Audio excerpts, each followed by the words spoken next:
باب ما یقول عند الخلا، جب آپ واش روم میں جاتے ہیں تو کیا پڑھنا چاہیے؟ بیت الخلا جس کو ہم کہتے ہیں۔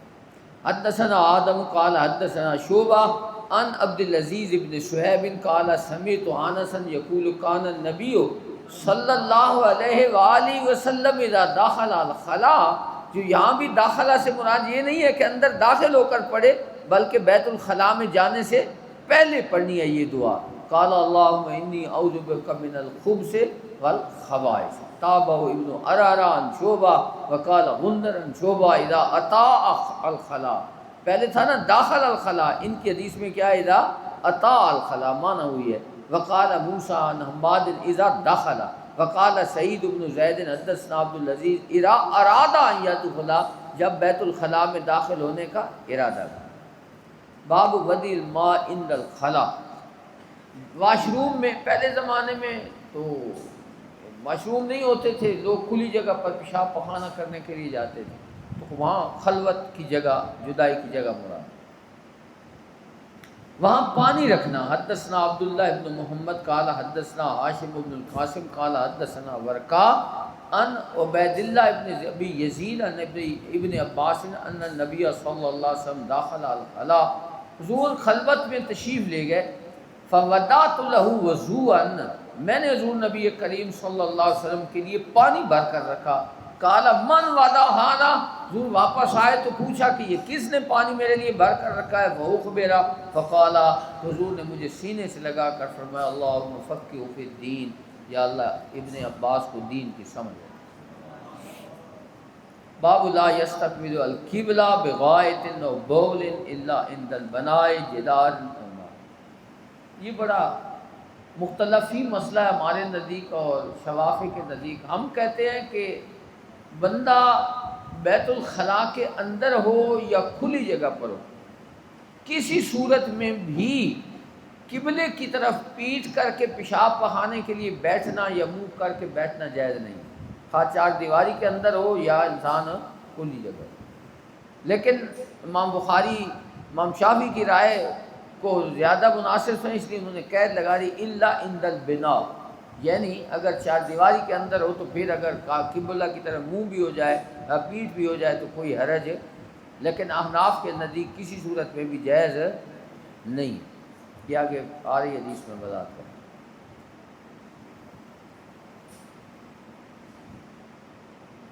حدثنا آدم قال حدثنا ابن ابی ذئب قال حدثنا الزہری عن عطاء ابن یسار اللیثی عن ابی ایوب الانصاری قال قال رسول اللہ صلی اللہ علیہ وسلم اذا اتی احدکم الغائط فلا یستقبل القبلہ ولا یولی ادبارہ، نہ تو قبلہ کی طرف منہ کرے اور نہ اس کی طرف پیٹھ کرے۔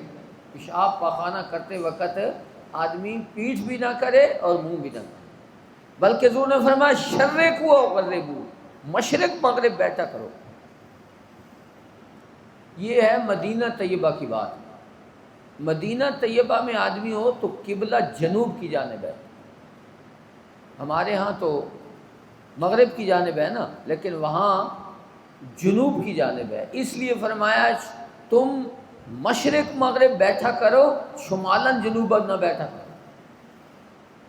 پیشاب پخانہ کرتے وقت مدینہ طیبہ میں مشرق مغرب بیٹھنا جائز ہے، کیونکہ وہ قبلے کی سمت نہیں بنتی، وہاں قبلے کی سمت بنتی ہے شمالاً جنوباً بیٹھنے سے۔ اس وجہ سے حضور نے فرمایا شرقوا او غربوا، کہ یہاں یہ مدینہ طیبہ والے کے لیے حکم ہے، ہمارے لیے نہیں ہے۔ ہمارے لیے یہ ہوگا کہ ہم مشرق مغرب نہ بیٹھیں، شمالاً جنوباً بیٹھیں۔ اس لیے اپنے باتھ روم بناتے وقت اس چیز کا خیال رکھا کریں، سیٹ جو ہے نا وہ شمالاً جنوباً ہونی چاہیے، مشرق مغرب نہیں۔ تو یہ امام بخاری نے جو باب باندھا ہے اس کے اندر انہوں نے استثناء کر دی تھی عند البناء، لیکن حدیث جو نقل کیا اس کے اندر اطلاق ہے، مطلق ہے۔ حضور نے فرمایا کہ مشرق مغرب بیٹھا کرو، شمالاً جنوباً بیٹھا کرو، تو وہ انہوں نے اپنی طرف سے قید لگائی ہے، لیکن حدیث کے اندر اس قید کا کوئی ذکر نہیں ہے۔ باب من تبرز علی لبنتین، لبنتین اینٹوں کو کہتے ہیں، کچی اینٹوں کو، دو اینٹیں ان کے اوپر بیٹھ کر پیشاب پخانہ کرنا۔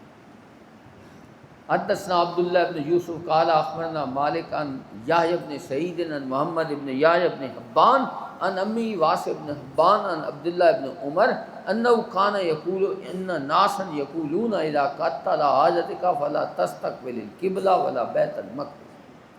لوگ کہتے ہیں کہ جب تم بیٹھو نا قضائے حاجت کے لیے تو قبلہ کی طرف منہ بھی نہ کرو اور بیت المقدس کی طرف بھی منہ نہ کرو۔ فقال عبداللہ بن عمر، حضرت عبداللہ بن عمر نے فرمایا لقد ارتقیت یوما علی ظہر بیت لنا، کہتے ہیں میں ایک دن اپنے گھر کی چھت پہ چڑھا۔ عبداللہ بن عمر کہہ رہے ہیں میں اپنے گھر کی چھت پر چڑھا، فرأیت رسول اللہ صلی اللہ علیہ وسلم علی لبنتین، تو میں نے دیکھا کہ حضور صلی اللہ علیہ وسلم دو اینٹوں پر بیٹھے ہیں، مستقبلا بیت المقدس، اور حضور کا چہرہ بیت المقدس کی طرف تھا، لحاجتی، اور حضور قضائے حاجت کے لیے بیٹھے۔ کعبہ اور بیت المقدس مخالف سمت میں، کعبہ اور بیت المقدس ایک دوسرے کی مخالف سمت میں۔ جب آپ قبلہ کی طرف منہ کرتے ہیں نا، کعبہ کی طرف منہ کرتے ہیں تو آپ کی پیٹھ بیت المقدس کی طرف، آپ بیت المقدس کی طرف منہ کریں گے تو پیٹھ کعبہ کی طرف، مخالف سمت میں۔ تو وہ فرماتے ہیں میں نے دیکھا کہ حضور کا رخ انور کدھر ہے؟ بیت المقدس کی طرف ہے۔ تو اب بیت المقدس ہے تو پیٹھ کعبہ کی جانب ہوگی نا، دونوں منع ہیں۔ فقال، فرمایا لعلک من الذین یصلون علی اوراقہم، شاید تو ان لوگوں میں سے ہے جو اپنی سرینوں پر سجدہ کرتے ہیں۔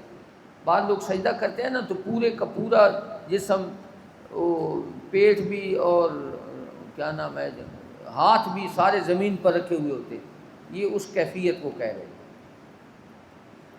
فقلت لا ادری واللہ قال مالک یعنی الذی یصلی، یعنی اس کا مطلب یہ ہے کہ ایک آدمی نماز پڑھتا ہے ولا یرتفع عن الارض، زمین سے اوپر نہیں ہوتا، یسجد وهو لاصق بالارض، وہ سجدہ کرتا ہے اور زمین کے ساتھ ملا ہوا ہوتا ہے۔ اس کیفیت کو شاید وہ بیان کر رہا ہے کہ تو ان لوگوں میں سے جو اس طرح سجدہ کرتے۔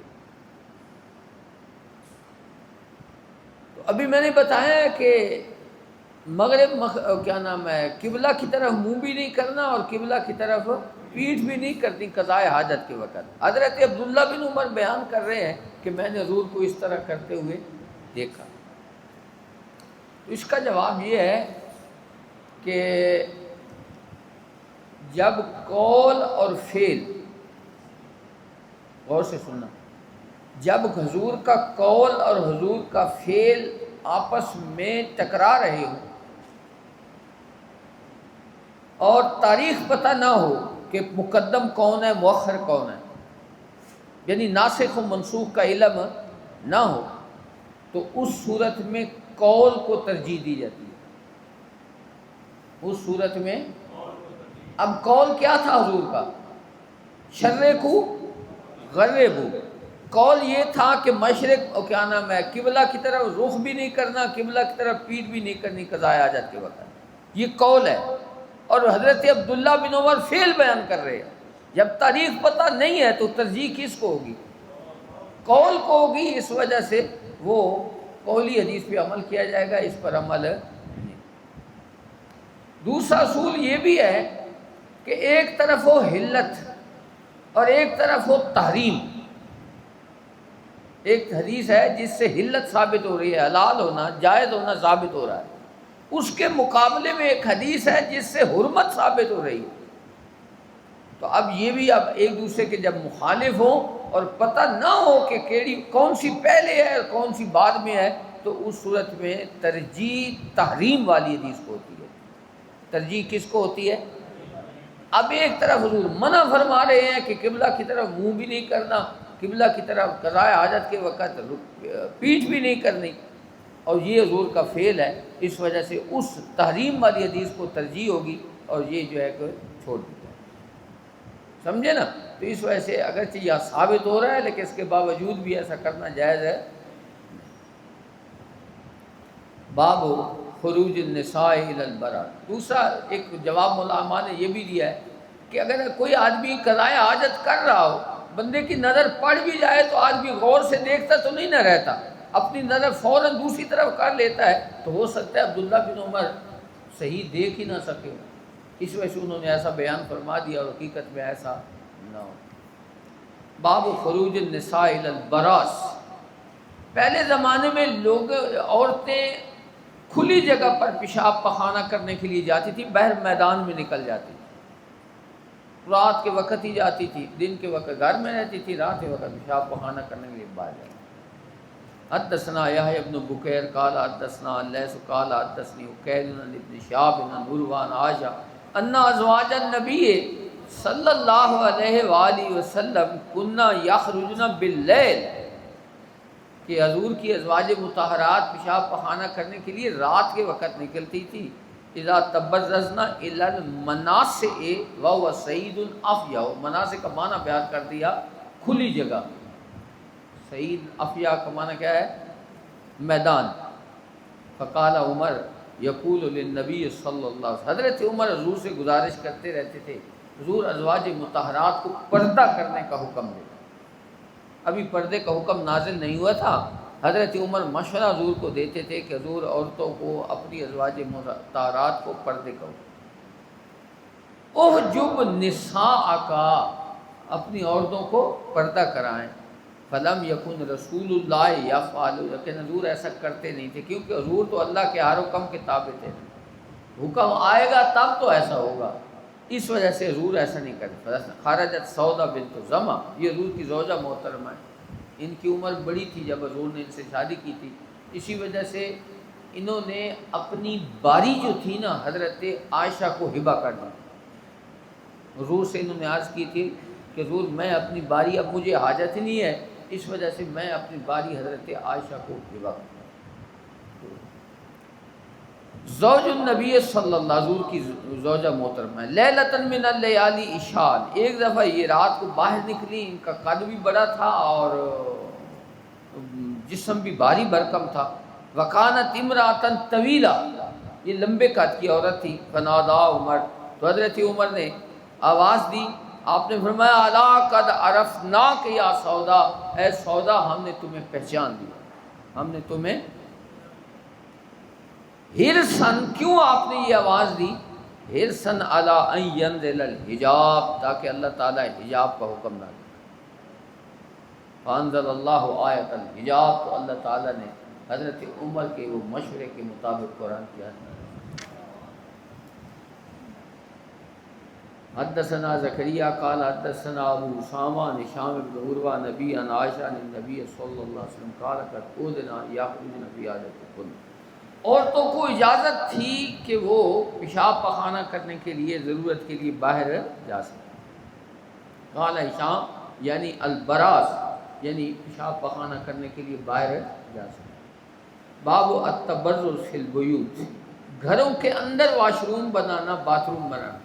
حدثنا ابراہیم بن المنذر قال حدثنا انس بن ایاض عن عبید اللہ عن محمد بن یحییٰ بن حبان عن واسع بن حبان عن عبد اللہ بن عمر قال ارتقیت فوق ظہر بیت حفصہ لبعض حاجتی، حضرت حفصہ کے، یہ حضور کی زوجہ محترمہ، حضرت حفصہ کے حجرے کی چھت کے اوپر میں کسی کام کی وجہ سے چڑھا، ورأیت رسول اللہ صلی اللہ علیہ وسلم یقضی حاجتہ، تو میری نظر پڑ گئی کہ حضور گھر کے اندر جو باتھ روم بنا ہوا تھا اس میں پیشاب کر رہے تھے، مستدبر القبلہ مستقبل الشام، اس کا وہی جواب ہے جو میں نے ابھی دیا۔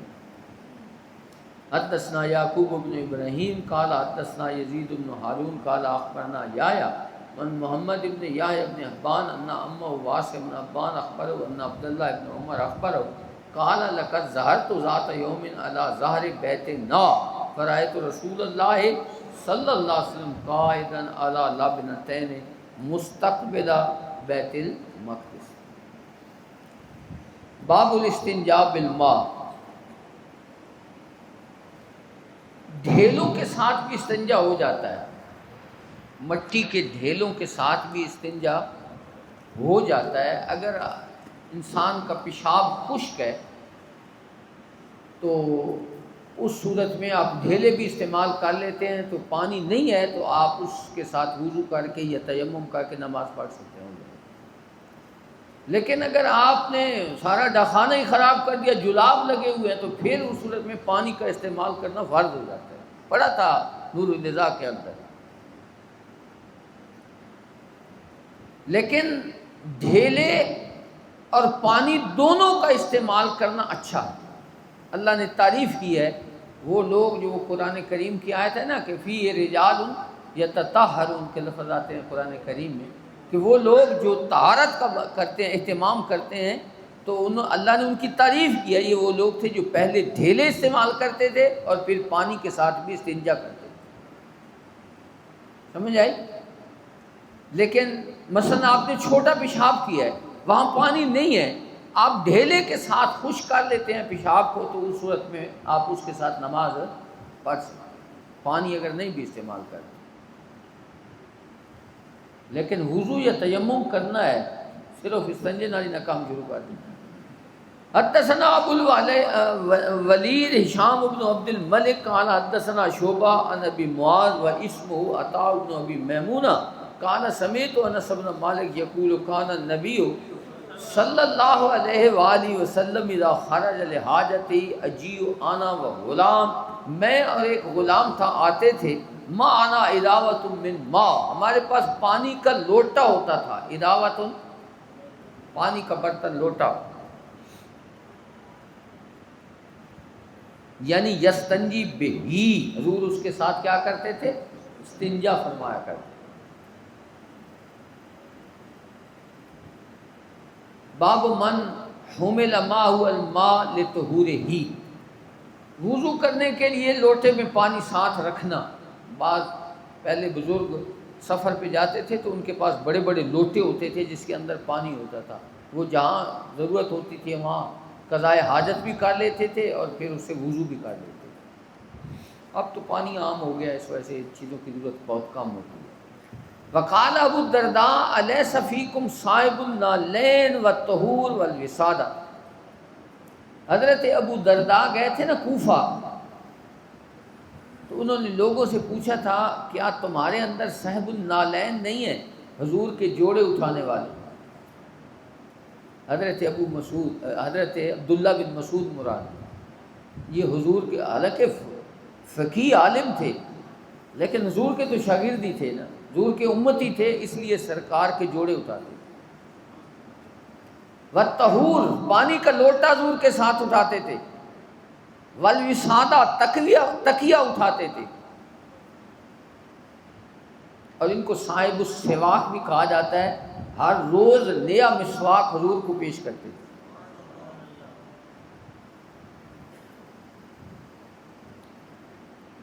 حدثنا سلیمان بن حرب قال حدثنا شعبہ عن ابی معاذ و عطاء بن ابی میمون قال سمعت انس یقول کان رسول اللہ صلی اللہ علیہ وآلہ وسلم اذا خرج لحاجتہ تبعتہ انا و غلام، انس کہتے ہیں میں اور غلام جو تھے حضور کے پیچھے جاتے تھے، ما انا اداوۃ من ماء، اور ہمارے پاس پانی کا لوٹا ہوتا تھا۔ باب حمل الانظم الماء فی الاستنجاء، استنجا کرنے کے لیے یعنی قضائے حاجت کے لیے پانی کا لوٹا بھی ساتھ لے جانا اور ساتھ کھونٹی لے جانا جس کے آگے لوہے کی نوک لگی ہوتی ہے، اس کو آنزہ کہتے ہیں۔ وہ کھونٹی وہ بزرگاں پکڑی ہوئی نا کھونٹی ہاتھ میں، تو اس کے نیچے لوہے کی نوک ہوتی ہے، اس کو کیا کہتے ہیں؟ آنزہ۔ وہ بھی ساتھ لے جانا، کہیں اگر مثلا آپ نے قضائے حاجت کرنی ہے، چھوٹا پیشاب کرنا ہے، اگر زمین سخت ہو تو پھر چھینٹے کپڑوں میں بھی پڑیں گے، جسم پر بھی پڑیں گے، ناپاک ہو جائیں گے جسم اور کپڑے، اس وجہ سے وہاں اس کھونٹی کے ساتھ زمین کو نرم کر لیا جائے اور وہاں پیشاب کر لی جائے تو وہ چھینٹے نہیں، یہ اس میں حکمت ہوتی ہے۔ اور نماز کے لیے اس کو سترہ بھی بنا دیا جاتا ہے، اسی کھونٹی کو آگے گاڑ دیا جاتا ہے، وہ سترہ بن جاتی ہے تو وہ اس میں کام آتی ہے۔ حدثنا محمد بن بشار قال حدثنا محمد بن جعفر قال حدثنا شعبہ عن عطاء بن ابی میمونہ سامع انس بن مالک یقول کان رسول اللہ صلی اللہ علیہ وسلم یدخل الخلاء فاحمل آنا و غلام اداوۃ من ماء و آنذا یستنجی بہا تابہ النضر و شاذان ان شوبہ۔ الآنذا کس کو کہتے ہیں؟ آسان، وہ چھڑی علیہ زجن جس کے اوپر لوہے کی نوک لگی ہوئی۔ باب النہی عن الاستنجاء بالیمین، دائیں ہاتھ کے ساتھ استنجا کرنا منع ہے۔ یہ لفظ استنجا ہوتا ہے، استنجا نہیں ہوتا، ٹھیک ہے نا۔ حدثنا معاذ بن فضالہ قال حدثنا ہشام هو الدستوائی عن یحییٰ بن ابی کثیر عن عبداللہ بن ابی قتادہ عن ابی قال قال رسول اللہ صلی اللہ علیہ وآلہ وسلم اذا شرب احدکم فلا یتنفس فی الاناء، جب پانی پینے لگو نا، پانی پینے لگو تو سانس پیالے کے اندر نہیں لینا چاہیے۔ ایک دفعہ پانی پئیں، اس کو منہ سے ہٹائیں، سانس لیں، پھر دوبارہ پئیں، پھر سانس لیں، پھر دوبارہ تیسری مرتبہ پانی پئیں۔ تو اس طرح 3 مرتبہ پانی پینا چاہیے، یہی سنت ہے۔ انہوں نے فرمایا سانس کا برتن کے اندر سانس، تنفس کا معنی کیا ہے؟ سانس لینا۔ وَإِذَا أَتَى الْخَلَاءَ، جب بیت الخلاء میں آؤ، استنجا کرنا ہے نا، فَلَا يَمَسَّ ذَكَرَهُ بِيَمِينِهِ، تو اپنے دائیں ہاتھ سے اپنی شرمگاہ کو نہ چھوئے۔ وَلَا يَتَمَسَّحُ بِيَمِينِهِ، اور استنجا بھی دائیں ہاتھ سے نہ کرے۔ یتمسح کا یہاں معنی استنجا کرنا ہے۔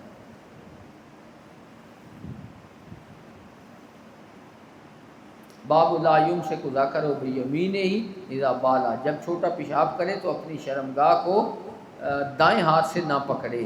حدثنا محمد بن یوسف قال حدثنا الاوزاعی عن یحییٰ بن ابی کثیر عن عبداللہ بن ابی قتادہ نبی عن النبی صلی اللہ علیہ وسلم قال اذا بال احدکم، جب تم میں سے کوئی پیشاب کرے، فلا یاخذن ذکرہ، شرمگاہ مراد ہے، بیمینہ، ولا یستنج بیمینہ، دائیں ہاتھ سے استنجا بھی نہ کرے۔ ولا یتنفس فی الاناء، اور سانس نہ لے برتن میں پانی پیتے وقت۔ باب الاستنجاء بالحجارہ، پتھروں کے ساتھ، پتھر سے مراد مٹی کے ڈھیلے، پتھروں سے مراد مٹی کے ڈھیلے۔ حدثنا احمد، اگر مٹی کے ڈھیلے نہیں ہیں، وہاں پتھر ہی پتھر ہے، جس طرح پہاڑی علاقے ہوتے ہیں تو اس صورت میں پتھر سے بھی استنجا جائز ہوتا ہے۔ حدثنا احمد بن محمد المکی قال حدثنا عمرو بن یحییٰ بن سعید بن شہید عمرو بن مکی عن جدی عن ابی ہریرہ قال اتبعت النبی صلی اللہ علیہ وسلم، میں حضور کے پیچھے چلا، حضور قضاء حاجت کے لیے تشریف لے جا رہے تھے، میں پیچھے پیچھے، فخرج لحاجتی وکان لا یلتفت، حضور جب چلتے تھے تو ادھر ادھر دیکھتے نہیں تھے، سیدھے چلتے جاتے۔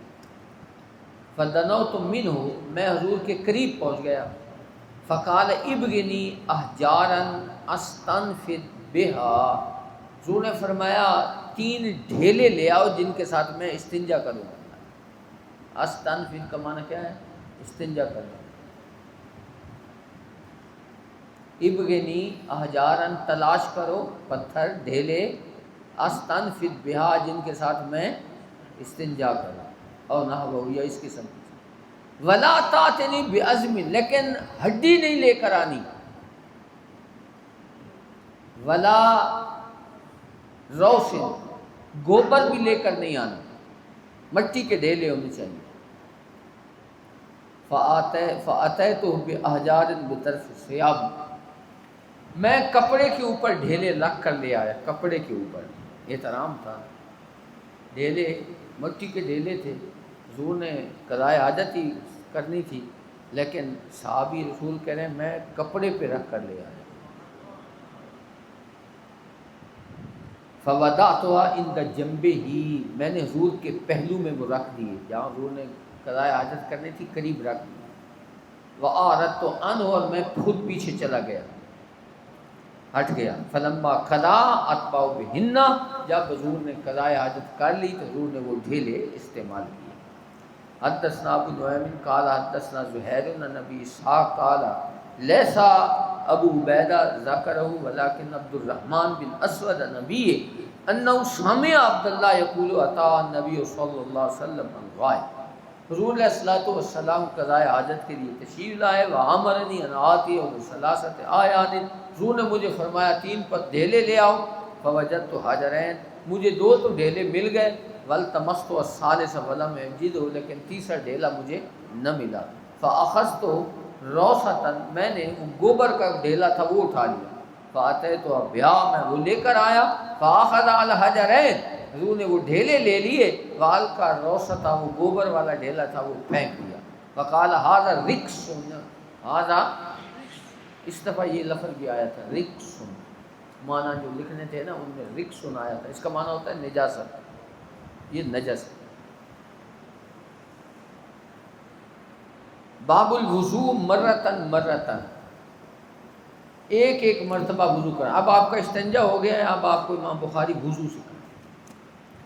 حدثنا محمد بن یوسف قال حدثنا سفیان عن زید بن اسلم عن عطاء بن یسار عن ابن عباس قال توضأ النبی صلی اللہ علیہ وسلم مرتن مرہ، ایک ایک مرتبہ حضور نے وضو فرمایا، یعنی اعضائے وضو کو ایک مرتبہ دھویا۔ حدثنا حسین بن عیسیٰ قال حدثنا یونس بن محمد قال حدثنا فلیح بن سلیمان عن عبداللہ بن ابی بکر بن عمرو بن حزم عن عباد بن تمیم عن عبداللہ بن زید ان النبی صلی اللہ علیہ وسلم توضأ مرتین مرتین، حضور نے اعضاء کو 2 مرتبہ، چونکہ حضور صلی اللہ علیہ وسلم قیامت تک آنے والے امتیوں کے نبی ہیں، اس وجہ سے حضور نے یہ تینوں کام کیے ہیں، ایک ایک مرتبہ بھی دھویا، 2 مرتبہ بھی، 3 مرتبہ، کیونکہ وجہ بعض بندوں کی طبیعتیں مختلف ہوتی ہیں، بعض لوگوں کا جغرافیہ مختلف ہوتا ہے، بعض لوگوں کی کوئی تکلیف پریشانی ہوتی ہے جس کی وجہ سے وہ 3 مرتبہ اعضاء کو دھو نہیں سکتے، اس لیے حضور نے ہر ایک کے لیے سنت کا قائم کی ہے، 1 مرتبہ جو دھوئے گا اس کے لیے بھی سنت موجود ہے، جو 2 مرتبہ دھوئے اس کے لیے بھی سنت موجود ہے، جو 3 مرتبہ دھوئے اس کے لیے بھی، ہر ایک کے لیے حضور سنت ہے۔ آپ کسی بھی کام کو تلاش کریں نا سنت، تو وہ آپ کو حدیثوں کے اندر مل جائے، ہر امتی کے لیے حضور نے کوئی نہ کوئی سنت چھوڑی۔ باب الوضوء ثلاثا ثلاثا، پہلے 1 مرتبہ والی حدیث نقل کی، پھر 2 مرتبہ والی، اب 3 مرتبہ۔ حدثنا عبد العزیز بن عبداللہ الویسی قال حدثنا ابراہیم بن سعد عن ابن شہاب عن عطاء بن یزید اخبرہ ان حمران مولا عثمان اخبرہ انہ رأى عثمان بن عفان دعا بإناء، حضرت عثمان غنی رضی اللہ تعالی عنہ، انہوں نے ایک برتن منگوایا پانی کا، اناء میں نا برتن، فافرغ علی کفیہ 3 مرار فغسلہما، پہلے انہوں نے اپنے ہاتھ دھوئے 3 مرتبہ، افرغ میں نا انڈیلنا، اپنے ہاتھوں پہ پانی انڈیلا اور 3 مرتبہ ہاتھوں کو دھویا، ثم ادخل یمینہ فی الاناء، پھر وہ ٹپ کی مسم کو پانی کا برتن تھا، پھر آپ نے اس میں ہاتھ ڈالا، فمدمد واستنشق، کلی کی اور ناک میں پانی چڑھایا، ثم غسل وجهه 3، پھر چہرہ 3 مرتبہ دھویا، وَيَدَيْهِ إِلَى الْمِرْفَقَيْنِ 3 مرار، اور اپنے ہاتھوں کو بھی 3 مرتبہ کونیوں تک دھویا، ثم مسح براسه، ثم غسل رجليه 3 مرار الکعبین، پھر 3 مرتبہ پاؤں دھوئے ٹخنوں تک، ٹھیک ہے نا، اس لیے ہم دھونے کے قائل۔ ثم قال قال رسول اللہ صلی اللہ علیہ وسلم، پھر حضرت عثمان نے فرمایا کہ اللہ کے رسول کو میں نے فرماتے سنا ہے، من توضأ نحو وضوئی ھذا، جس نے میرے اس وضو کی طرح وضو کیا،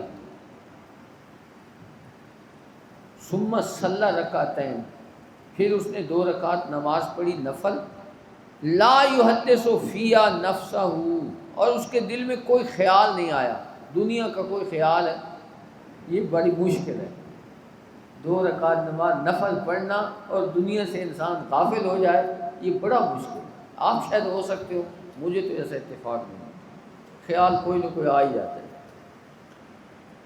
فرمایا جو ایسا کرے غفر لہ ما تقدم من ذنبہ، اس کے پہلے سارے گناہ معاف کر دیں۔ انہوں نے بتایا تھا کہ اعمال پر جو گناہ معاف ہوتے ہیں وہ گناہ صغیرہ مراد ہے۔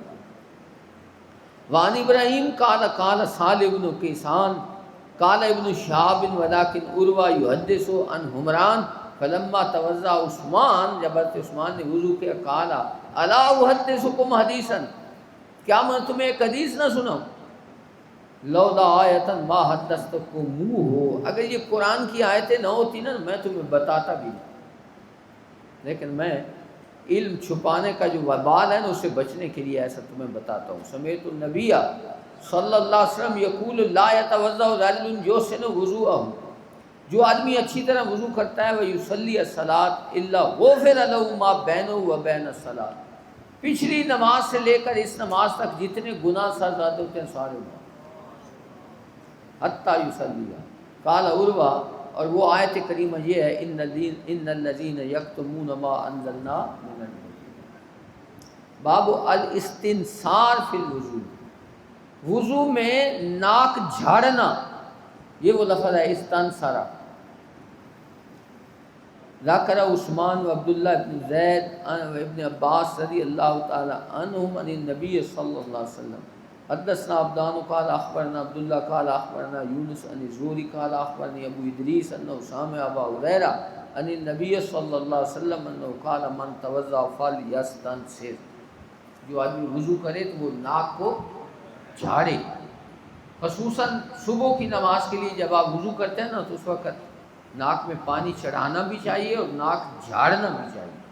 اس کی وجہ یہ ہے کہ حضور نے فرمایا شیطان انسان کے ناک میں رات گزارتا ہے، چنگی کوٹھی بنائی ہوئی۔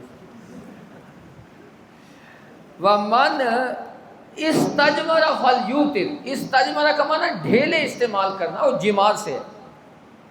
جب کوئی آدمی استنجا کرے نا تو تاک ڈھیلے استعمال کرے۔ فَلْيُوتِرْ کا معنی کیا ہے؟ یہ ضرورت کے مطابق ہوتا ہے، جتنے آپ کو ضرورت ہے اس وقت استعمال کر سکتے۔ باب الاستجمار وطرن، تاک ڈھیلے استعمال کرنا۔ حدثنا عبداللہ بن یوسف قال اخبرنا مالک عن ابی الزناد عن الاعرج عن ابی ہریرہ ان رسول اللہ صلی اللہ علیہ وسلم قال اذا توضا احدکم فلیجعل فی انفہ ثم لینثر، پانی کو ناک میں ڈالے اور پھر جھاڑے ناک کو۔ ومن استجمر فلیوتر، جو استنجا کرے تو کتنے ڈھیلے استعمال کرے؟ تاک۔ اذا استيقظ احدکم من نومہ، جب تم میں سے کوئی نیند سے بیدار ہو، فلیغسل یدہ، تو پہلے کیا کرنا چاہیے؟